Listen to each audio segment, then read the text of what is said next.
안녕하세요. 잡시광입니다. 보시는 장면은 코로나19에 확진된 기시다 총리가 관저 모니터를 통해 기자회견을 하고 있는 모습입니다.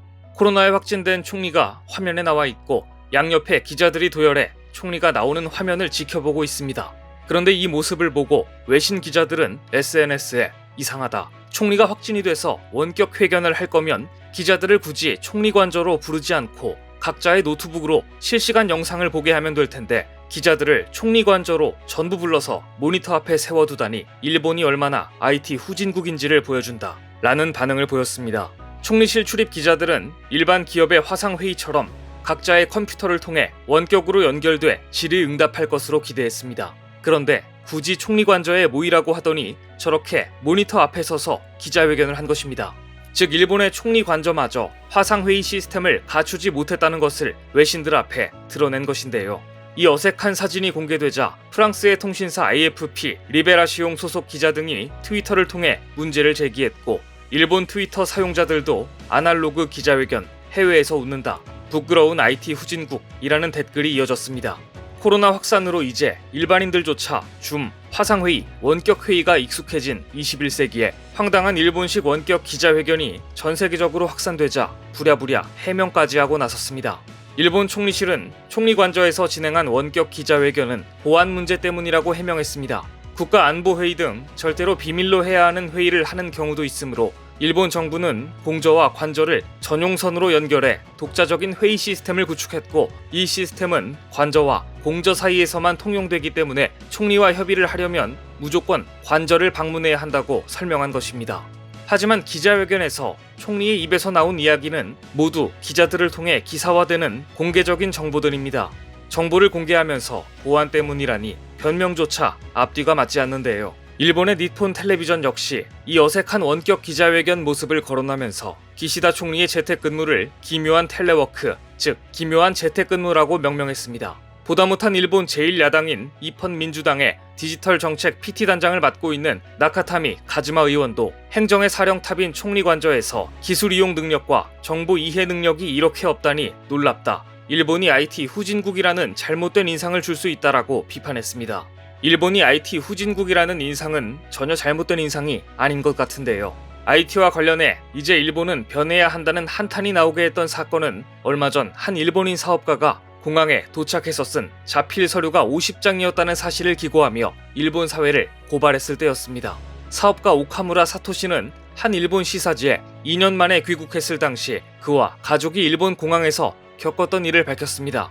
오카무라 대표는 도쿄대 공대를 졸업하고 컨설팅 기업 맥킨지 등에서 기업 경영 개선 전문가로 활동하다 귀국했는데 공항에 도착하자마자 종이에 계속 적고 또 적어야 했다고 말했습니다. 그는 귀국하기 전에 머물렀던 영국, 스페인, 싱가포르 등과 일본을 비교하며 디지털 후진국 일본의 현실을 이렇게 전했습니다. 일본에 귀국하기 전 6개월 정도 체류했던 영국 등 3개국에서는 입국 과정의 정보 입력이 모두 온라인으로 가능했다. 싱가포르에서는 입국 수속 등을 위해 문서를 인쇄할 필요가 전혀 없었다. 영국과 스페인에서도 간단히 정리된 종이 몇 장만 프린트해 공항에서 제시하면 됐다. 그러나 일본에 입국하자 가족 전체가 50장이 넘는 서류에 직접 기입을 해야 했는데 손글씨가 필요 없는 생활을 하다 갑자기 많은 양의 서류를 작성하려니 팔이 아파왔다.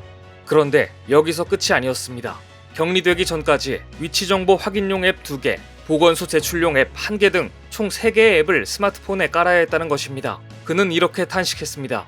왜 하나의 앱에 필요한 기능을 다 담지 못할까? 영국이나 싱가포르에서는 있을 수 없는 일이다. 무엇보다 가장 이해할 수 없었던 점은 여러 차례에 걸쳐 종이로 된 앱 사용 설명서를 갖다 주는 것이었다. 담당자가 격리 상황을 확인한다며 우리 집을 2차례 방문했는데 모두 앱 사용 설명서를 주기 위한 것이었다. 하지만 그 종이 설명서들은 공항에서 이미 다 받은 것들이었다. 그러면서 후생노동성 직원이 찾아왔을 당시에 황당함도 전했습니다. 우리는 격리 기간 중 집에서 배달 음식을 받을 때 배달원에게 문 밖에 놔두고 가라고 했을 정도로 감염 예방에 만전을 다했다. 하지만 찾아온 공무원은 꼭 드려야 할 게 있다면서 굳이 문을 열어달라고 했다. 대체 무슨 이유로 그럴까 하고 문을 열었는데 이미 여러 차례 받아서 아무짝에도 쓸모없는 앱 사용 설명서를 주기 위해서였다. 필요 없는 일을 굳이 왜 이렇게 하고 있는지 검증이 필요한 대목이다. 일상에서도 마찬가지였습니다. 오카무라 씨는 이렇게 비판했습니다. 맥도날드 등 패스트푸드점을 여러 곳 다녔지만 어디에도 손님이 직접 화면을 조작해 주문하는 터치 패널 장치는 없었다. 공항 입국에서 격리에 이르기까지 일본의 디지털화가 세계적 흐름에 얼마나 뒤처져 있는지 뼈저리게 느낄 수밖에 없었다. 일본은 지금 값싼 청년층의 노동력으로 간신히 아날로그를 유지하고 있지만 곧 한계에 부딪힐 것이다. 종이에 대한 일본의 집착은 일반적인 수준을 넘어선 것 같은데요. 문제는 실제 최근 들어 청년 노동력이 줄어들면서 종이 행정의 속도가 엄청나게 느려졌다는 것입니다. 일본 국세청에서 확정 신고서 한 장을 받으려면 한 달 이상을 기다려야 하고 어쩌면 이마저도 못 받을 수 있습니다. 일본에 거주하는 한 한국인이 최근 주택 구입에 은행 융자가 필요해 과거 3년치 확정 신고서 사본을 발급받고자 일본 국세청 홈페이지에 들어가 봤습니다. 하지만 역시나 한국처럼 홈페이지에서 쉽게 받을 수 있는 게 아니었습니다. 결국 관할 세무서에 직접 가서 신청했는데 한 달 후에나 나올 거라는 답변을 들었습니다. 일본이니까 그렇겠지 하고 기다렸는데 일주일 뒤 관할 세무서에서 보내온 답변에는 이렇게 쓰여 있었습니다. 확정 신고서에는 민감한 개인정보가 기록돼 있어서 공개할 수 없습니다. 가족을 보낸 것도 아니고 본인이 직접 그것도 관할 세무서를 방문해서 서류를 요청했는데도 개인정보 보호라며 떼어주지 않는다면 대체 어떻게 해야 자신의 확정 신고서를 볼 수 있는 것일까요?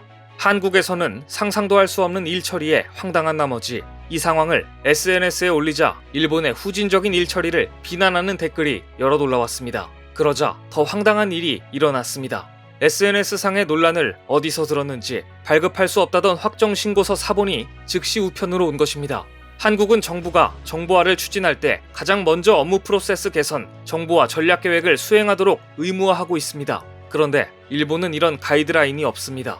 그래서 각 부처가 정보화를 추진할 때 현재의 수작업 업무를 그대로 전산 시스템으로 옮기는 것이 대부분이고 지자체마다 서로 다른 시스템에 입력만 하다 보니 오죽하면 일본 관공서의 문서 입력 방법은 1718가지라는 자조의 목소리마저 나올 정도입니다. 1718이라는 숫자는 어떻게 나온 것일까요? 일본은 1960년 오사카시를 시작으로 컴퓨터가 도입되자 1718개 지자체는 각각 시스템을 도입했습니다. 심지어 같은 지자체 내에서도 서류 양식과 기입 방법이 제각각입니다. 심지어 서로 다른 시스템을 유지하고 갱신하는 데에만 매년 4조 8천억 원이 들어간다니 일본이라는 나라가 굴러가고 있다는 사실이 놀랍습니다. 결국 일본은 작년 9월 디지털 후진국에서 탈피하겠다며 야심차게 디지털청을 출범시켰습니다. 1년이 지난 지금 디지털청의 근황은 과연 어떨지 궁금해집니다. 결론부터 말씀드리자면 예상대로 해체 직전입니다. 디지털청에서 영입했던 민간인 전문가들 상당수가 이미 짐을 싸서 떠났습니다. 이들은 대기업이나 외국계 컨설팅 업체로 이직한 것으로 알려졌습니다. 사직한 한 직원은 이렇게 말했습니다. 회의가 너무 많고 비슷한 서류를 몇 번이나 만들고 있다. 다른 관공서와 비교해도 이상할 정도로 쓸모없는 업무가 많다. 이름만 디지털청이지 반복된 회의, 소모적인 서류 작업은 여전하다는 이야기입니다. 디지털청에서도 분명 도장은 찍었을 것 같습니다. 유엔의 세계 전자정부 순위에서 2020년 기준 일본은 14위, 한국은 2위를 기록 중입니다.